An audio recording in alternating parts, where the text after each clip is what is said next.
在下面，说明一定是下面，不然就是。没有，你这都可以。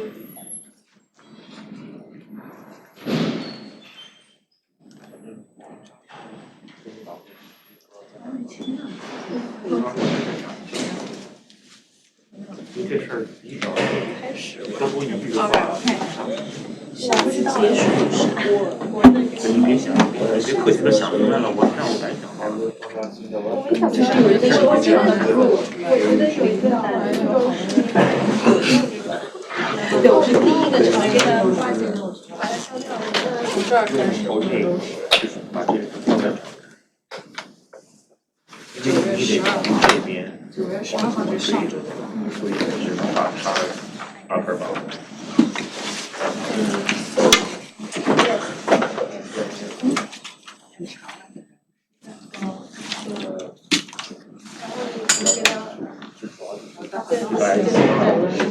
对，因为下来看一眼，看我这个。我那回系里，我在看。我是刚才然后我差不多1点多要回家去后台。送到给分子上。明天组会再从后台。因为你那个就它这有别的系的东西吗？可以系的样子。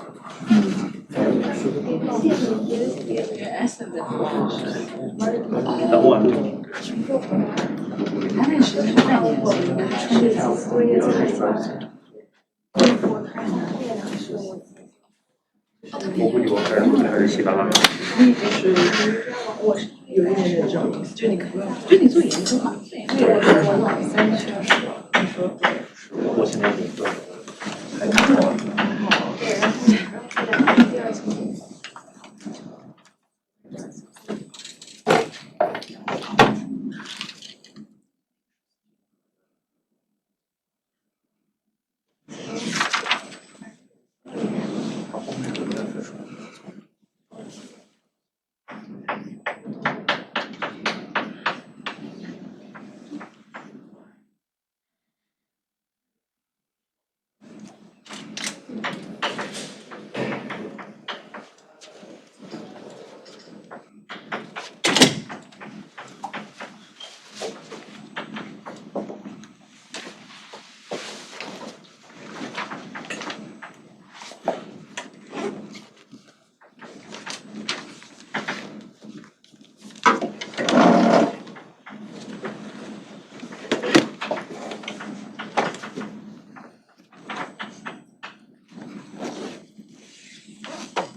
Okay, welcome back. So let's continue the discussion on mirror descent. Here's the example we gave last time. That is when you just simply apply subgradient method, and the convergence rate will be much worse than the usual case. So usually we assume the L2 norm for subgradient is uniformly bounded by some constant. That's the assumption we had before.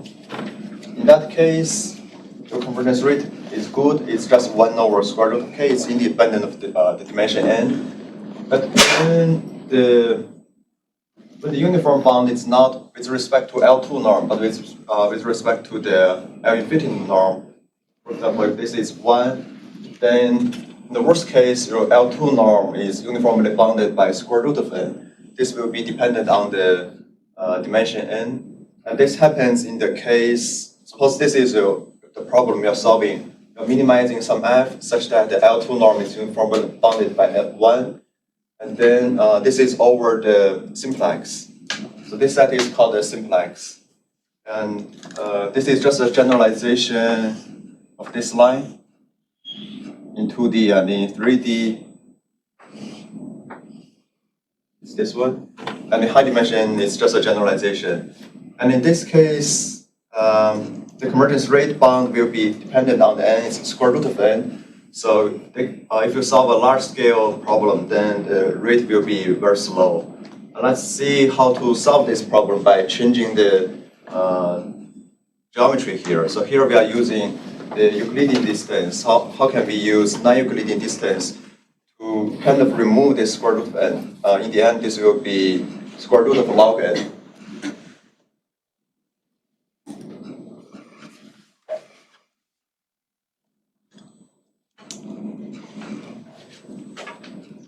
This will be based on the modification will be based on the subgradient method by changing the geometry.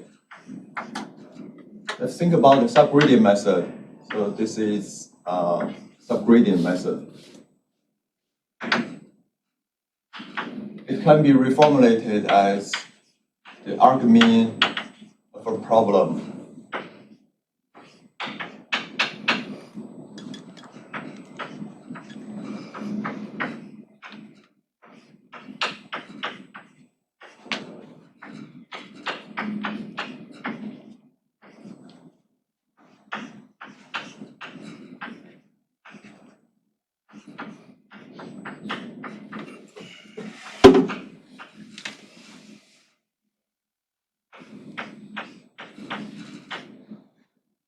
And here is the place where we use the Euclidean distance. So we want to replace this Euclidean distance with someone else. And in particular, we call that one Bregman divergence.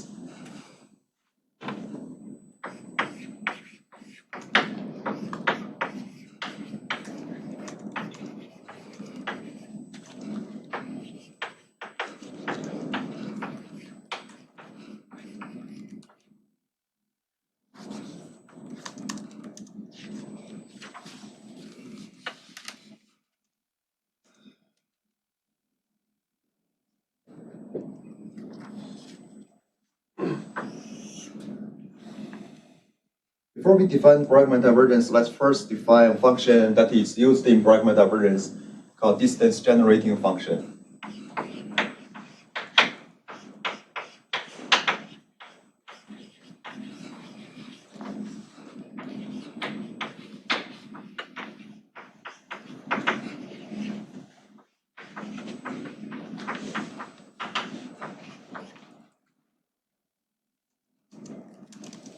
So it is a function w.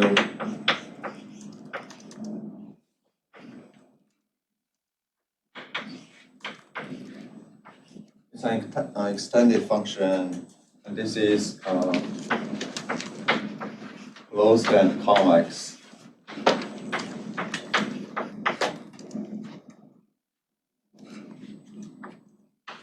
Such that it satisfies the following condition.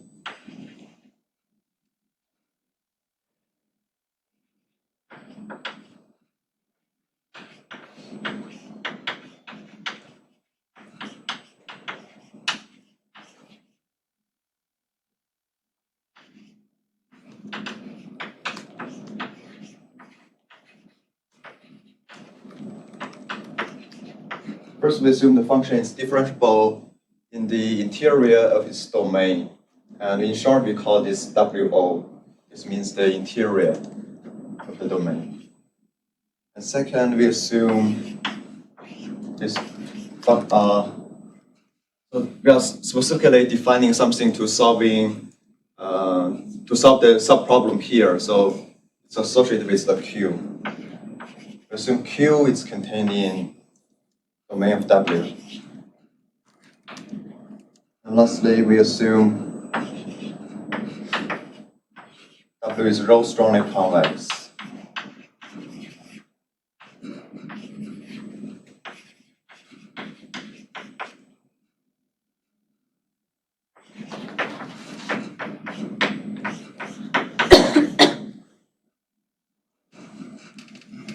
And the strong convexity is now an extended notion. This is no longer the L2 norm, but this is something in general. This is a general norm.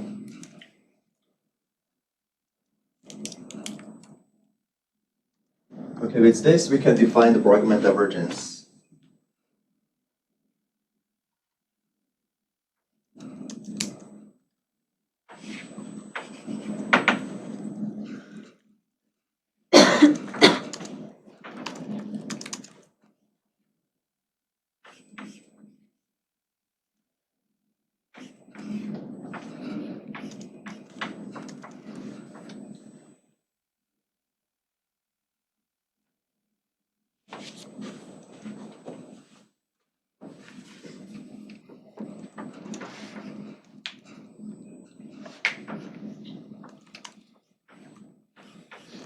In the Bregman divergence, we have two arguments because this is like a distance, so you need to have 2 points.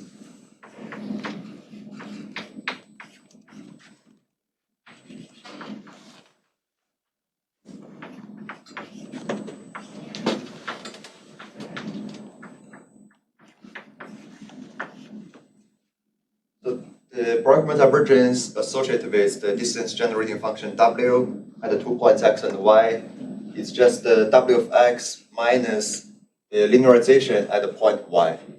So this part, this is a linearization of w at the point x centered at the point y. So take the linearization at this point and evaluate it at this point x. That's the meaning.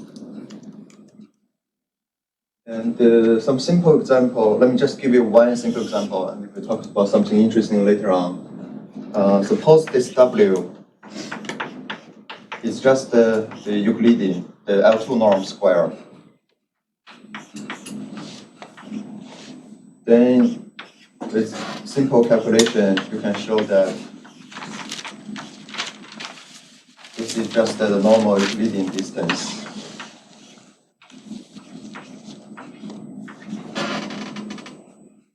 It's a simple case. So in this case, we do not generalize the distance at all. It's again a Euclidean distance. And the so-called mirror descent will become the subgradient method again. So this is not an interesting example.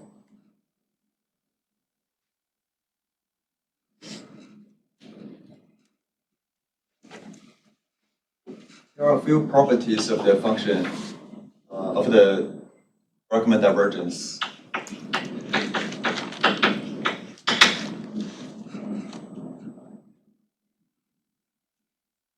Let's consider point in Q.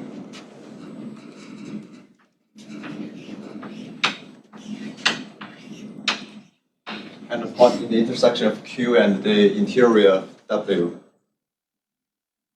In the interior of the domain of W. Then we have the following properties.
The first one shows that because W is rho strongly convex, so by the definition, because W is a strongly convex function, so by the definition of strong convexity, you can show this is greater than or equal to some quadratic. And that's exactly this statement here. Following from this one, it's easy to see it's not always non-negative. And then, so this distance, this divergence is 0 whenever, if and only if x is equal to y. So with these two, dw is only a divergence, it's not a distance or a metric, right? Because we do not have triangle inequality and what's the other property? Oh, and the other is symmetry. So we don't have a symmetry because dwxy is not equal to dwyx. It's not symmetric. And also we do not have triangle inequality.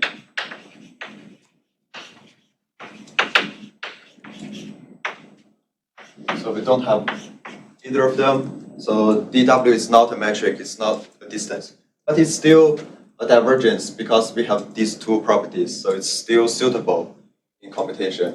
And another nice thing to note is you have some kind of duality. dwxy is equal to the Bregman divergence associated with the conjugate function of w. With these 2 points, these are like the dual points of x and y. The dual of x is the gradient of w at x, and also the dual of y is gradient of w at y. This is something interesting to show, and this gives us a connection between the Bregman divergence and the conjugate function.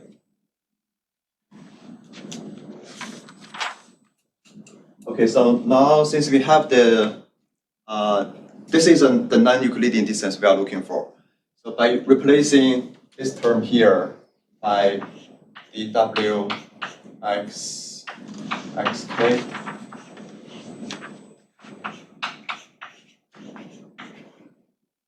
just copy everything in before that. This gives you the new xk plus 1. And this is a way to present the mirror descent method. So the basic difference is just the distance now is non-Euclidean. And so the w will be dependent on the problem itself. For example, in this case, when we are minimizing over the simple x, the w will be the negative entropy function.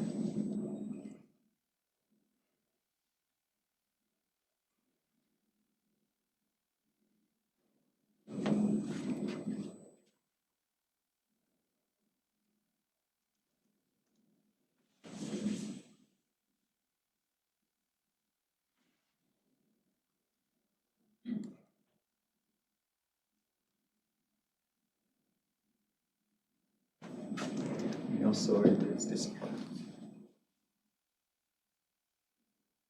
How can we choose a suitable W function?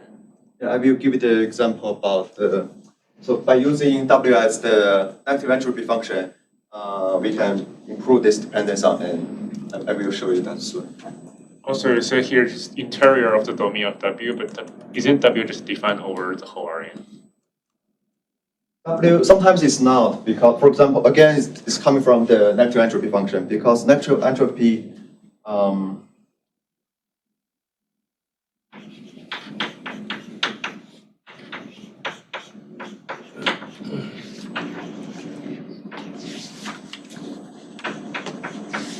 because of this log, so it has to be positive, right? It's not in the whole Rn.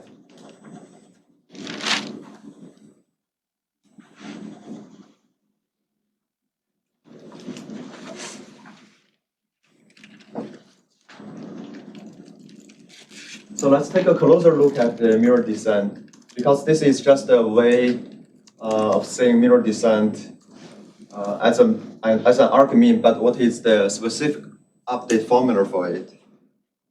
So first we know that this xk is also a projection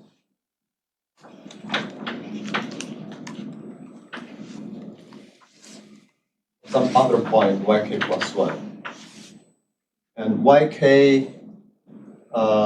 so yk, this is a constraint problem, right? You have a,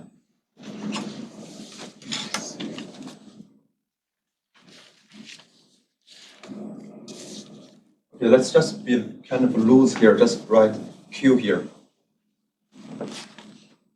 Because Q is contained in the domain of W, we may only miss a boundary point, so let's be just loose here to get an idea. Because this is a minimization over Q, so the solution will be whatever the minimization, the minimizer here after projection, right? You first solve the unconstrained problem and then project onto Q. And this yk plus 1 is the unconstrained minimizer. And yk, let's write down the optimality condition for this subproblem, the unconstrained one.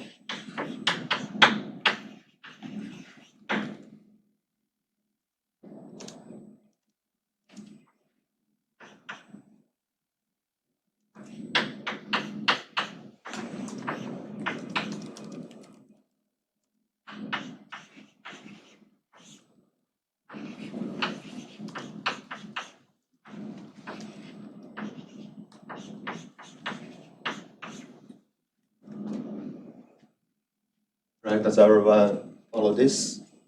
Because this is just a quadratic function, just take the gradient and let the gradient to be 0. Right, and the gradient, this one, by the definition, so you have wx minus wxk.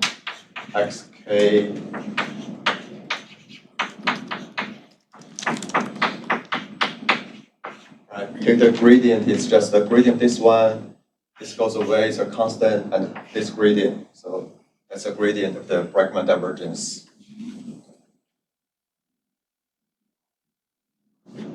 Okay, now, so the minimizer should replace this x. This x is the yk plus 1. Right? And now let's rearrange the terms. So we get w yk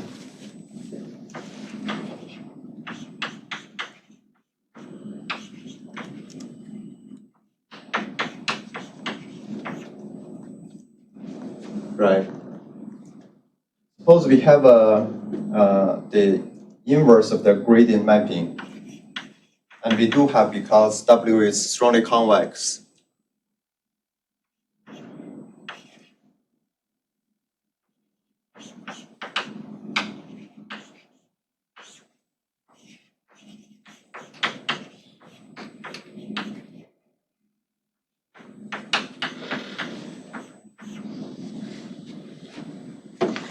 And recall that when W is a strongly convex function, this is a unique mapping, and it's also the gradient of the conjugate function of W. This is what we mentioned last time, a property about the conjugate function, convex conjugate. So it's the same thing, but we just change the mapping to be the gradient of the conjugate function. Okay, but this seems to be abstract, but there is a very nice geometric interpretation.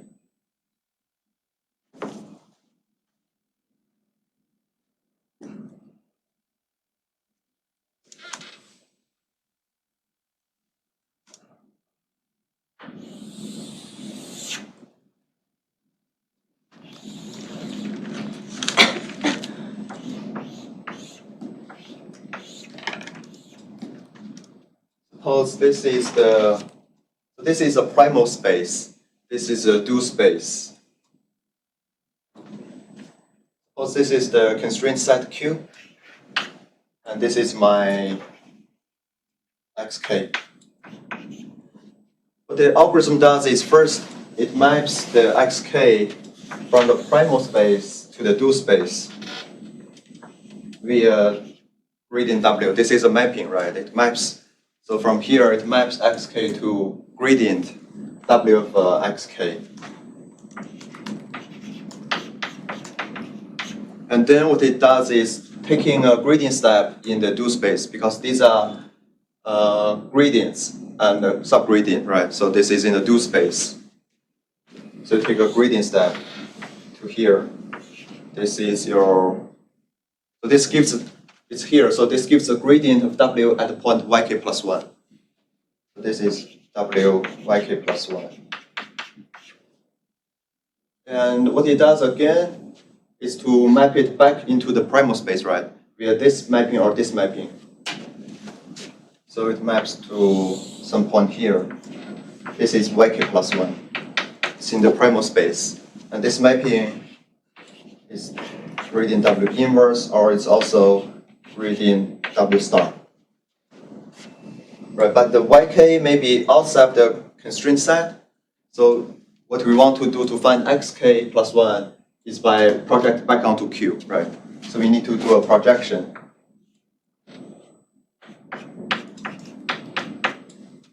That's what the algorithm is doing, the whole process.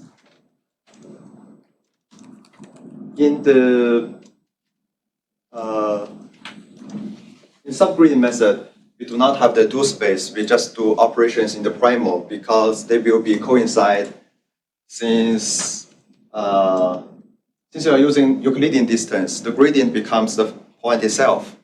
So primal and dual coincide, and hence you can do some operations like this: xk minus hk at prime xk.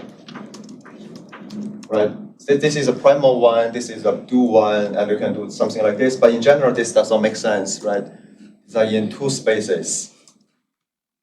That's why the mirror descent makes more sense, because you only do a gradient step with the same objects, the dual vectors, the gradients in the dual space. But you do not mix them.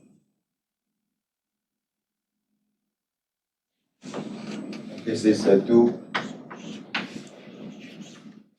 and this is a primal space.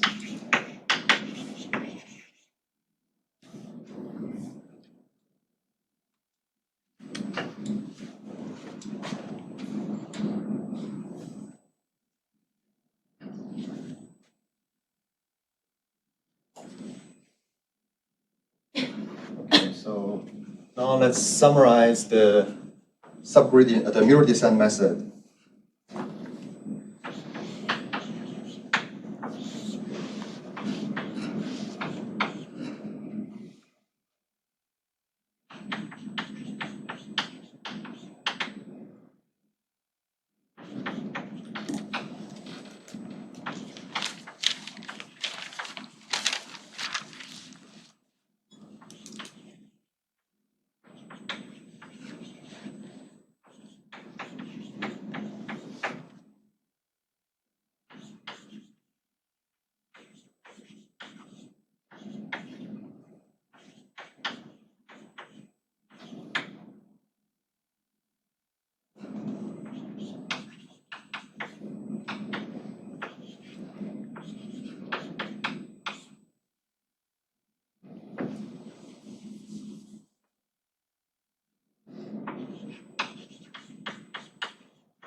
Here we just summarize the steps there. So you are also minimizing in the dual space. Both space you are doing the minimization. Yeah, it's like minimization happens in the dual, solving this way, right? This is a minimization, and it's corresponding to the dual.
Okay, here's a lemma talking about the optimality condition.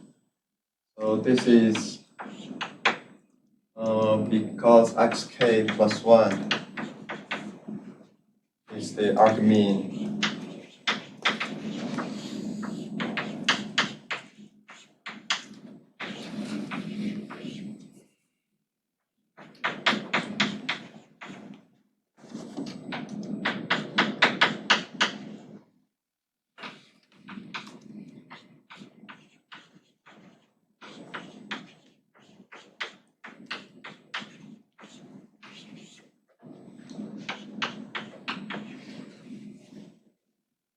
Because of this, we can reformulate it as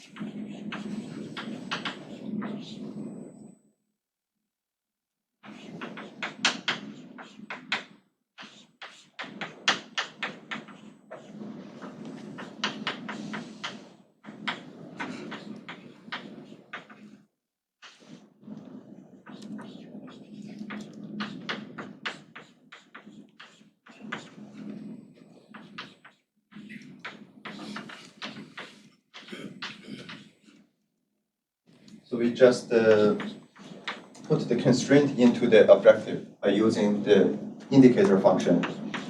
And now this is unconstrained x is in Rn. The indicator function just it's a function indicates whether x is in the set Q or not. So this is 0 when x is in the set, and infinity otherwise. Right, as you can see, if you want to minimize this one, the definition of IQ really pushes x to be something inside the set Q, otherwise it's infinity. It doesn't make sense.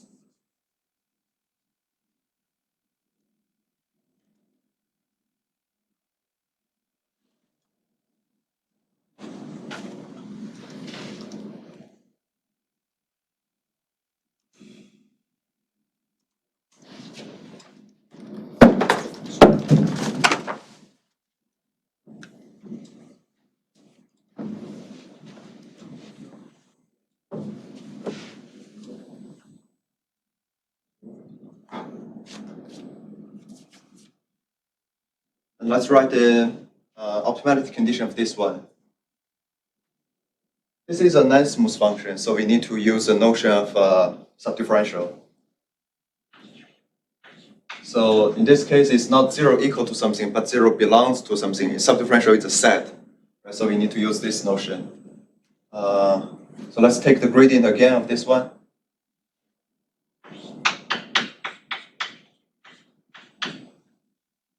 And the gradient of this one is again a difference of two gradients.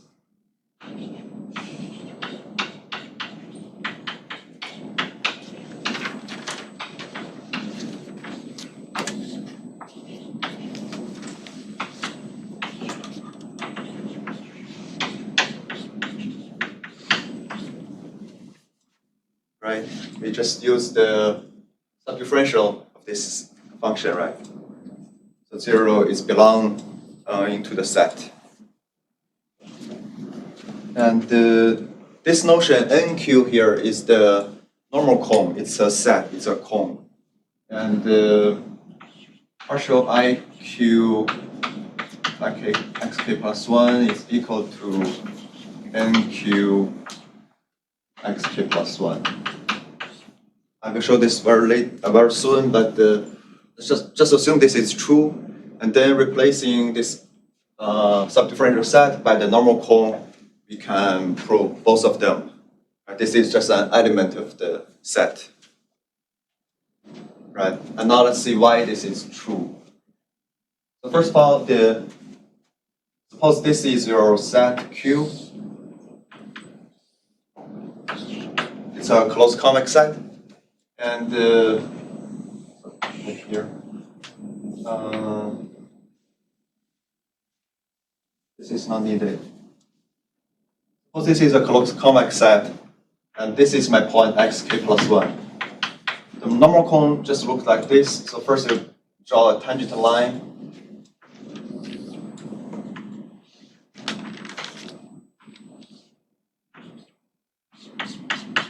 This region is the normal cone.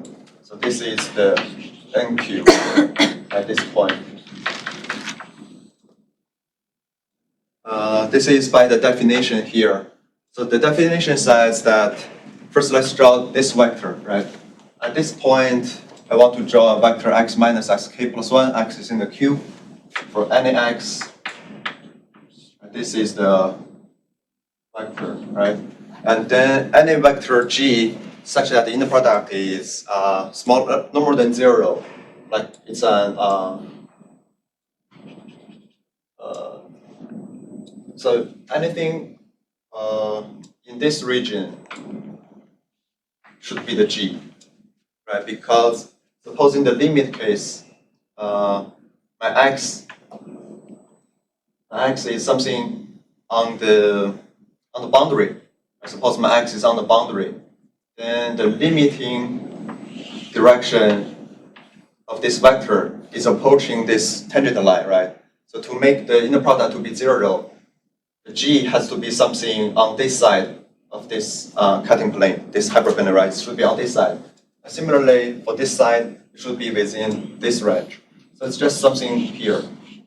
That's all of the g. So this is a normal cone.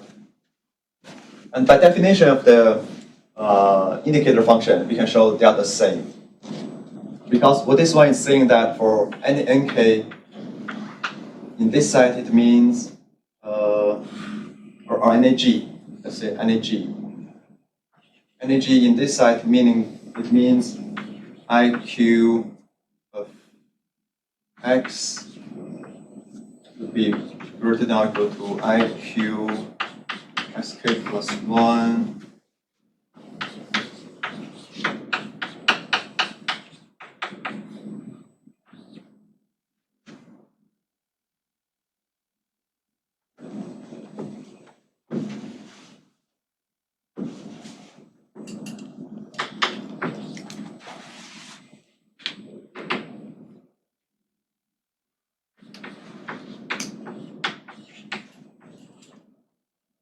So the definition, by definition, it should be this side, right?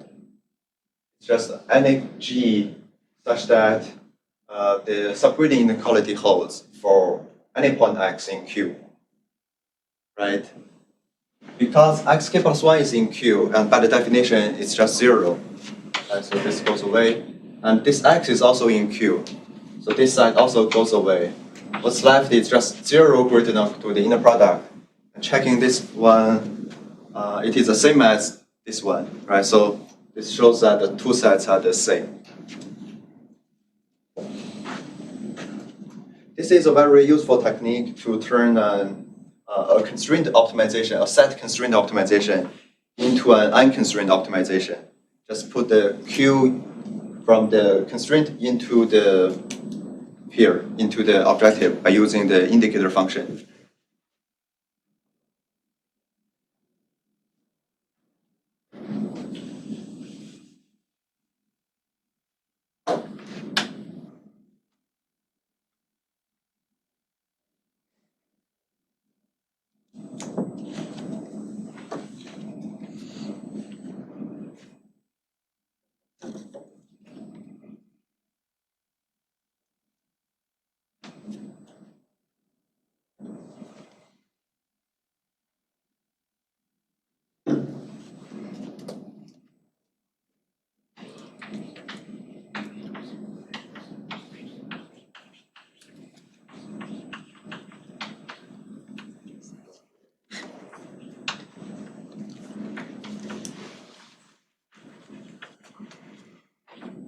This is a very famous lemma called 3 points lemma. There are 3 points involved in the discussion.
basically, this is saying that considering this Bragg divergence as a function of x for fixed zero, this is a function of x, and I'm taking a linearization of this function. Suppose this is something called maybe capital F of x, right, for a fixed z. And this is a linearization of this f function at the point z, evaluated at the point x. This is dw, the linearization of dw with a fixed z0. Now I'm taking the linearization at the point z, but I evaluated at point x. You can check this linearization exactly this one here, if this is a plus sign. Right, so the divergence of that divergence, right, the double divergence, is again the Bragg divergence itself between the 2 points x and z. So here, z0 is fixed. We are only interested in 2 points, x and z. And it shows that the divergence of the divergence is divergence itself. This is simple proof of the algebra by definition of dw. So we're going to skip it here.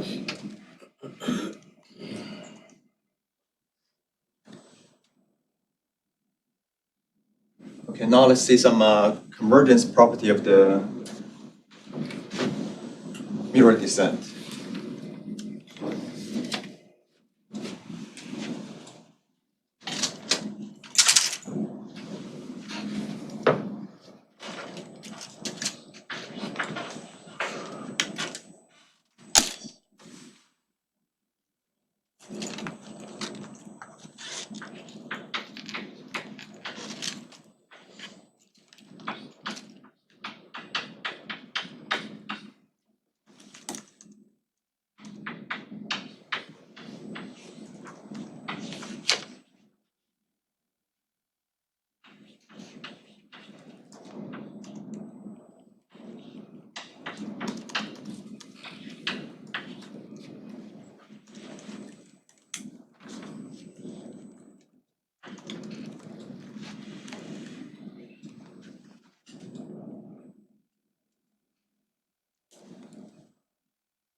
Statement is very easy.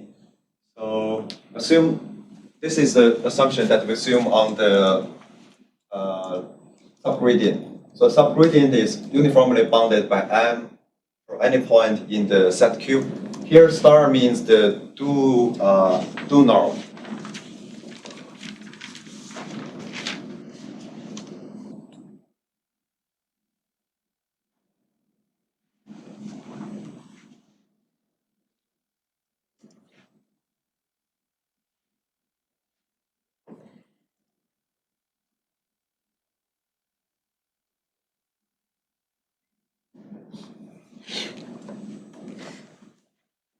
Recall that we assume W is rho strongly convex.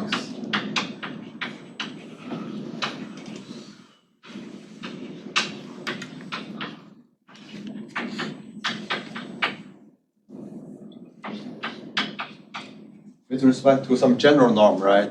And this is the norm in the primal space. So we also have a different norm in the do space, but they are the same when you are using Euclidean distance. But if they are not the same, the do norm could be different. And the do norm, as you can see, this is for primal, so this is for something like x.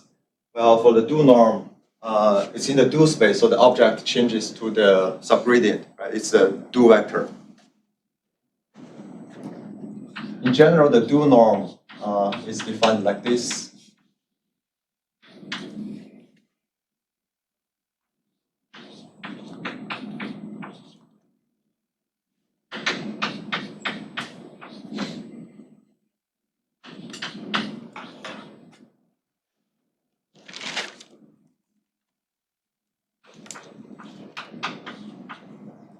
Here S is the do vector in the do space, S is in the E star. Right? And the X is a primal vector in the primal space. So the do norm of the vector S is the maximum of this inner product such that odd X is in the unit ball. And this ball is with respect to the norm, the general norm in the primal space. And the effect that we are going to use over there is in the product Sx. It's bounded by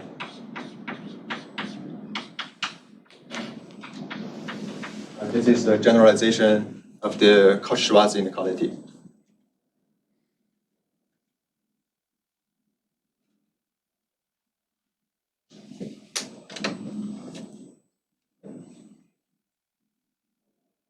Some simple example are like this. Suppose this general norm is the LP norm. Then the do norm is the LQ norm, where P and Q are between 0 and infinity. 1 over P plus 1 over Q is just 1.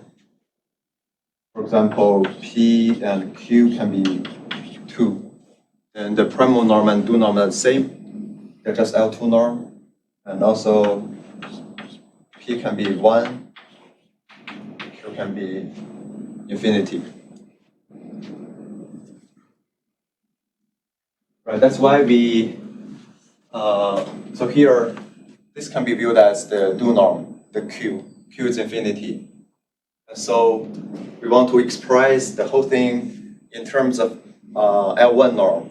L1 norm will be more suitable because two norm and infinity norm, they are not due to each other.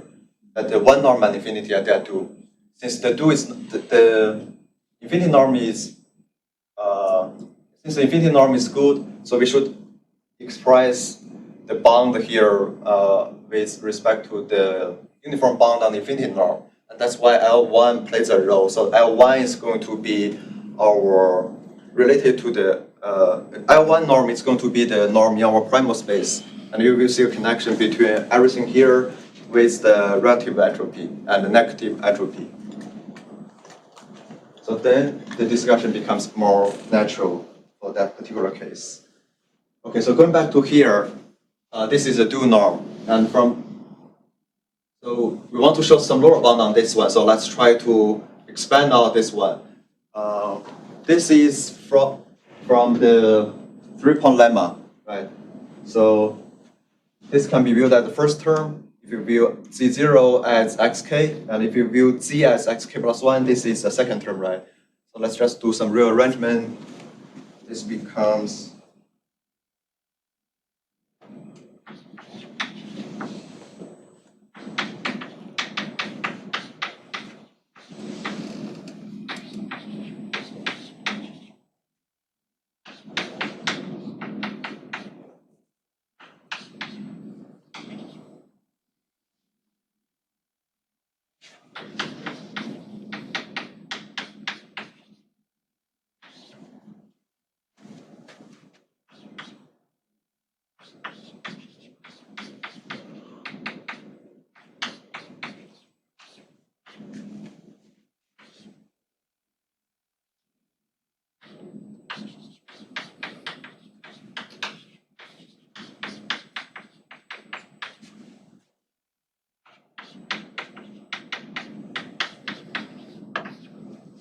But here it's just by the 3-point lemma, and here we are taking the gradient of the Bragg divergence, so it's the difference of 2. Noting that here is a sign change, so we switch the 2 gradients.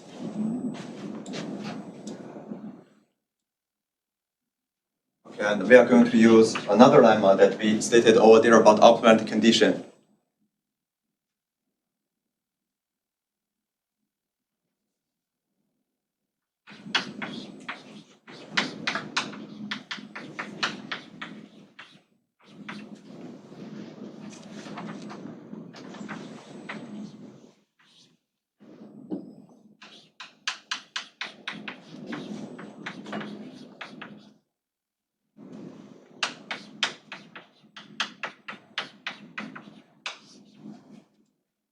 But remember we said that the subgradient f prime plus like a difference, the gradient difference divided by hk plus nk is 0, right? We are just using that lemma. Right, this is just algebra. And then using because nk is an element in the normal cone, and for normal cone we have an inner product that is less than or equal to 0, right? So we can also have something greater than or equal to 0 by switching the sign.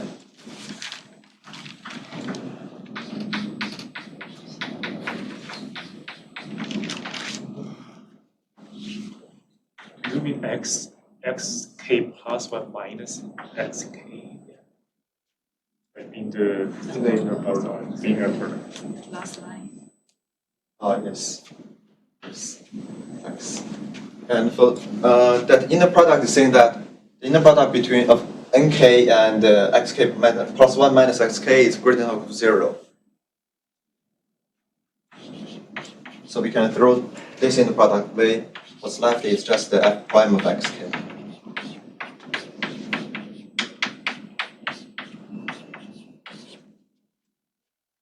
Right.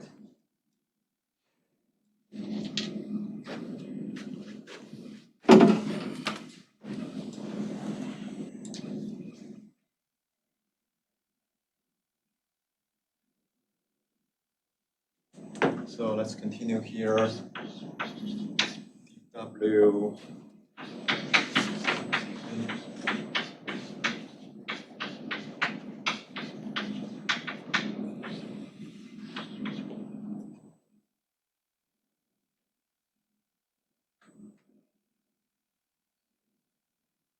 So let's separate.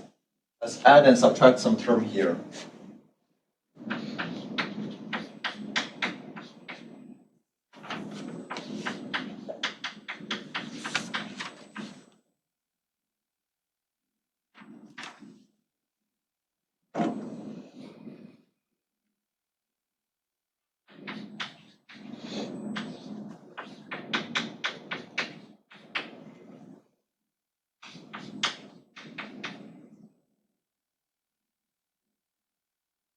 I think I made a mistake. All the xk here should be just x.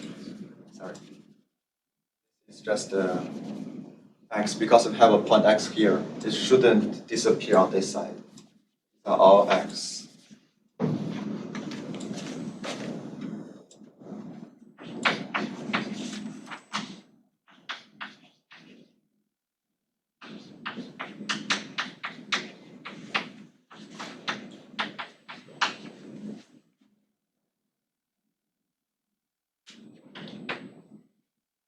Here we just add and subtract the point xk. Right?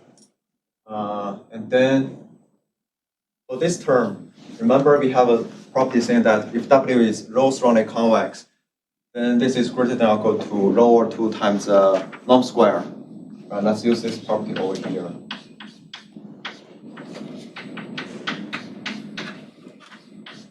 This is some general norm in the primal space. And for this term, let's use the Cauchy-Schwarz inequality, the general one.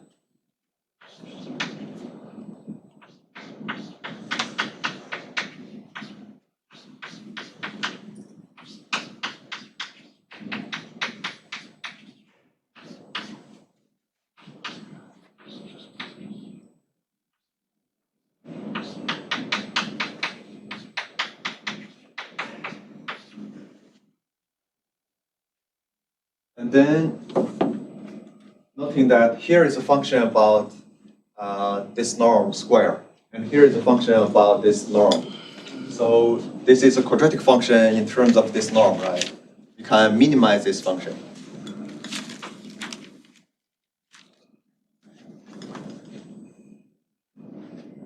And also, okay, so this is upper bounded by m, right? Because assume uniform boundedness of the subgradient of the norm. So this is, you can further show this is greater than to the same thing minus hk m xk plus 1 minus xk. Right, just further lower bound this term. And now let's minimize with respect to this one for this quadratic function.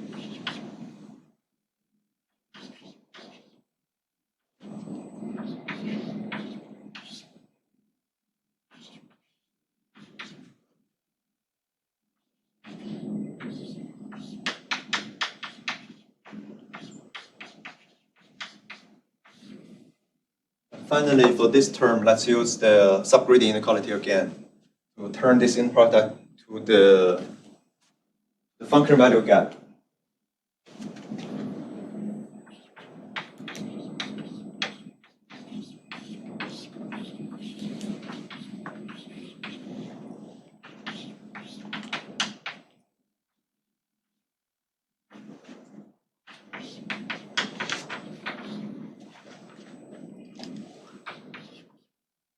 So, any questions for these steps?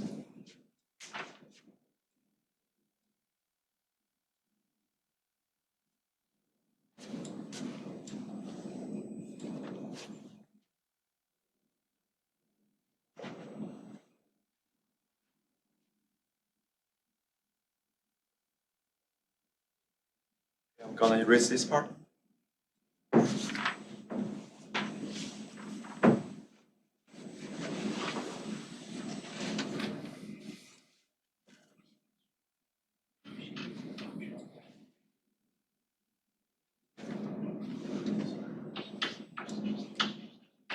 With this lemma, we can show the convergence property. So for every k greater than or equal to 0,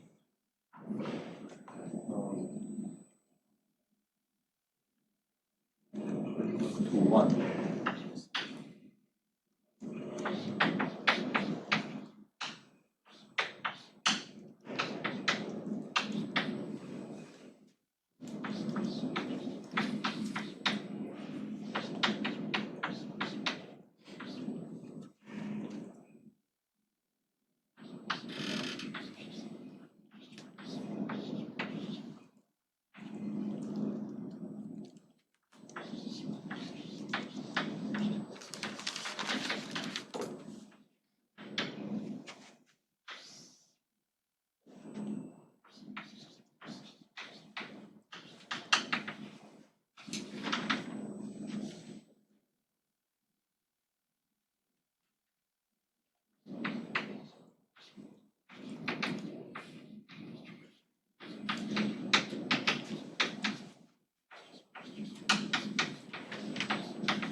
So this is the convergence result, and here x bar is any point such that the function value of this point is normal than the average of all the points. The weight is based on hi. And if you choose the step size hi to be a constant 1h, then this is going to be your convergence result. So here by taking h small, you can make this part small, and this part is made small by making k large. This is the same result as in the subgradient method.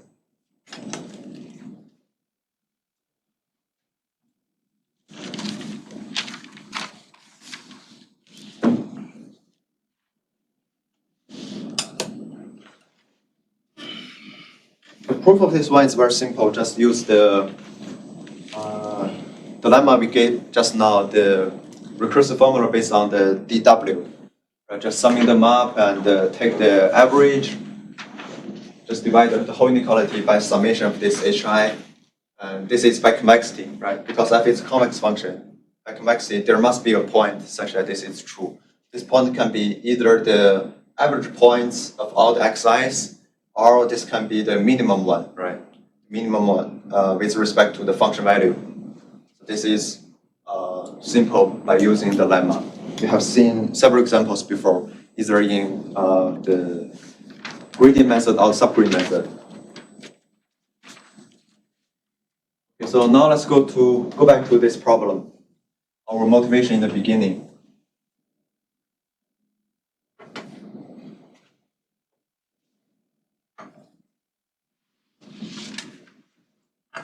So in this case, we will choose the distance generating function W as the negative entropy.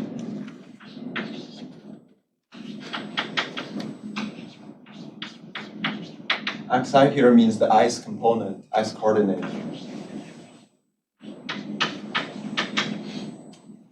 And the Brackman divergence is going to be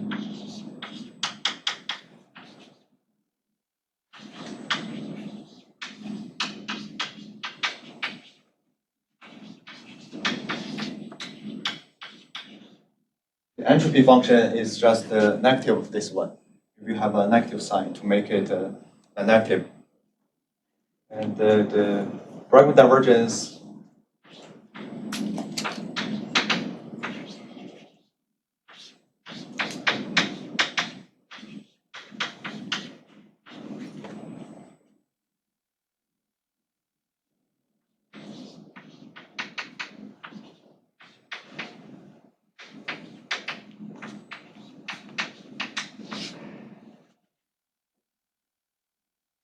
and this part is called the relative entropy.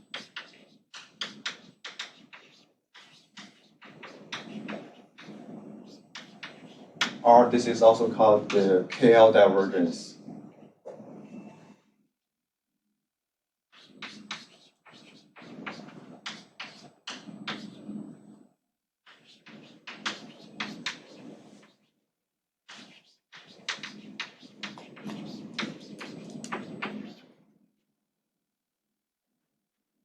Both these two notions, entropy and relative entropy, have their continuous corresponding components.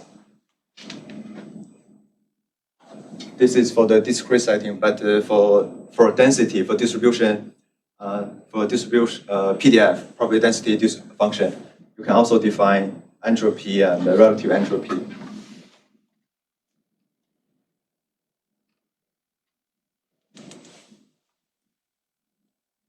Some properties of these two functions. First of all, Wx, it is a one strongly convex function.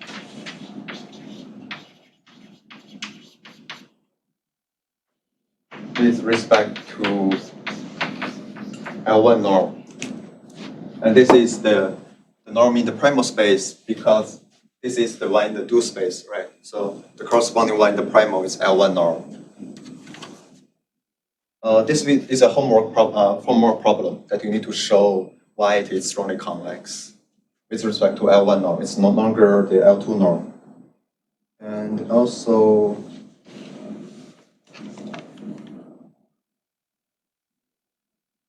okay, so with this property, you can actually show the boyfriend divergence is also one strongly convex.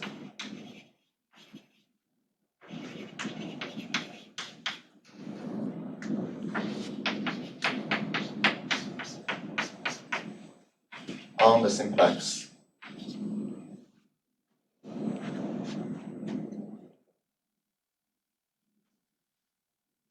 So this is basically saying that, oh sorry, I made the wrong claim. This is strongly convex, but this is, it is a strongly convex function, but not with respect to L1 norm. What I want to say is it satisfies a certain inequality on the simplex. It's greater than or equal to 1 over 2 x minus y, 1 norm square on simplex. Remember, in general, when we say W is a row strongly convex, we do have a property like this, right? And this property is used in the proof of the lemma, right? The proof of the recursive formula for that lemma. And this inequality in general has a name. It's called Pinsker.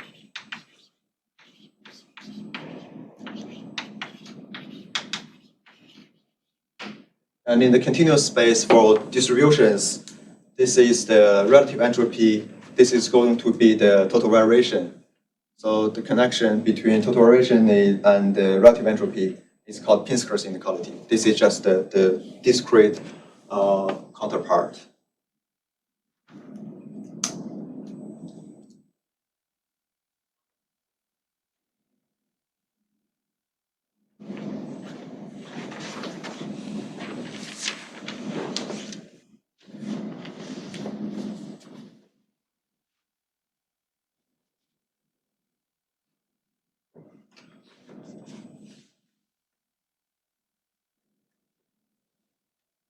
In this case, the algorithm becomes very simple. The update of the algorithm is quite simple. Remember that the xk plus 1 is projection onto Q. Q now is the simplex.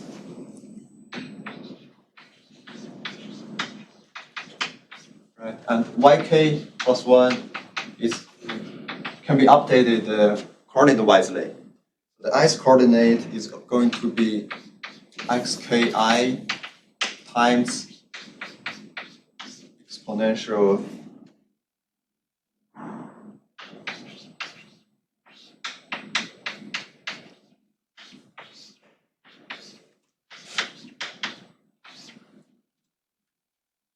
so this value, the coordinate, ice coordinate of xk times this value. This is it's minus hk times ice coordinate of the gradient.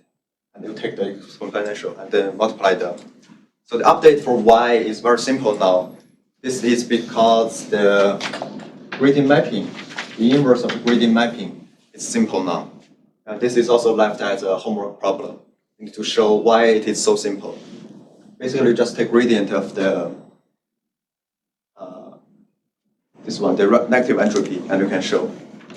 So this is called the multiplicative update, and it's quite useful in online learning. For example, when you are solving online linear optimization, then this is very useful to do the update because it's quite simple, and also the problem are also formulated as what we are solving in the mirror descent.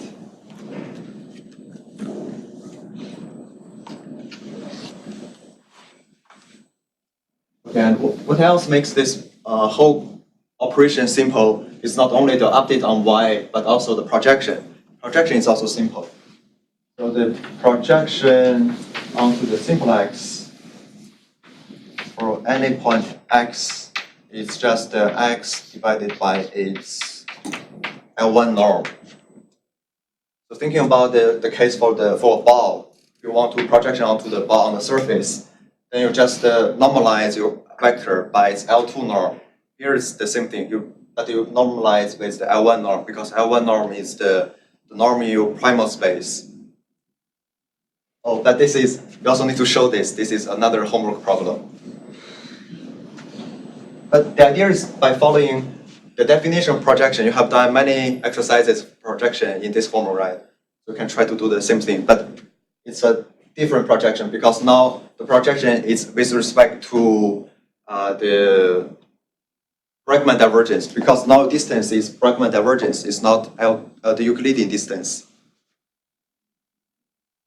Okay, so finally, with all this preparation, let's see why we can improve this result. The result we had before, let's do it here. The result we had before, the general one for constant hk, if it's just h, we have this one.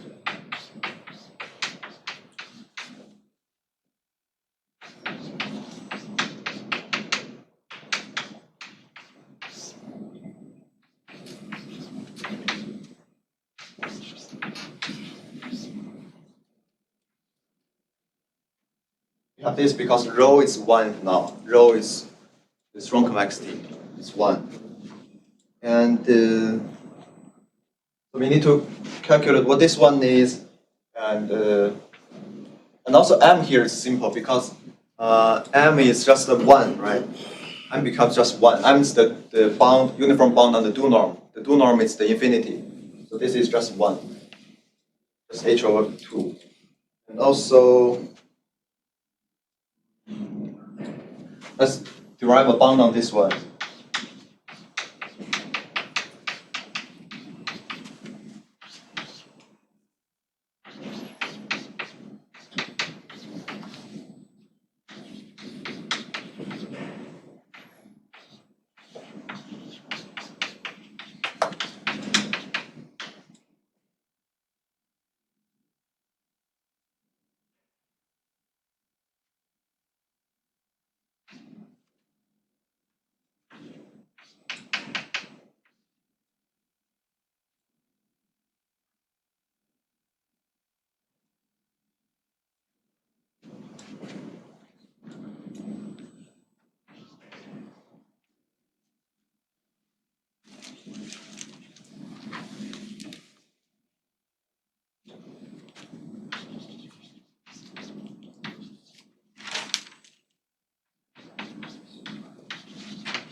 So this part can be upper bounded by a function.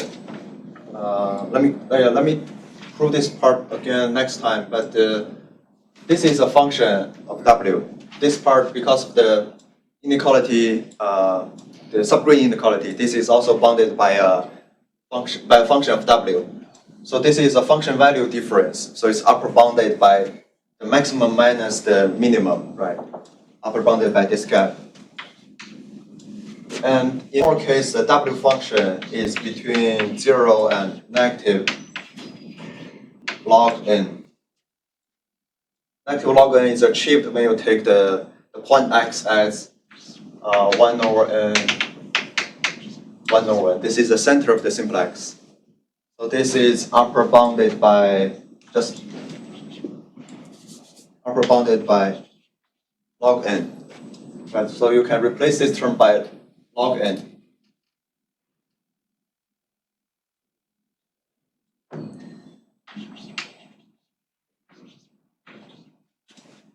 And now, because h is free, we can choose h to minimize upper bound. So this will be less normal greater than or equal to the 2 times the square root of the inner product, the product. Right, so it's 2 log n.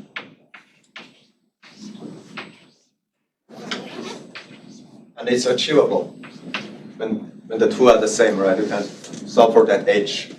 So it's on this order. And this is the improvement we have, because this can be improved to something on the order of log n over square root of k. Right, so mirror descent is super efficient. In this case, the dependence on n reduces to square root of log n, square root of n to square root of log n. And that's because we make use of the geometry, because it's on a simple x and the dual norm is bounded, so we use a non-Euclidean distance. Okay, so yeah, we are out of time, and I will show this part next time. So see you next Tuesday.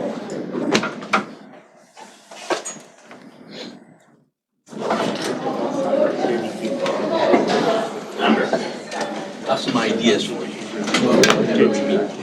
So that's very promising, the indicator formula. Another thing we should probably do is just kind of like maybe look at the time frame to see sequence noise analysis.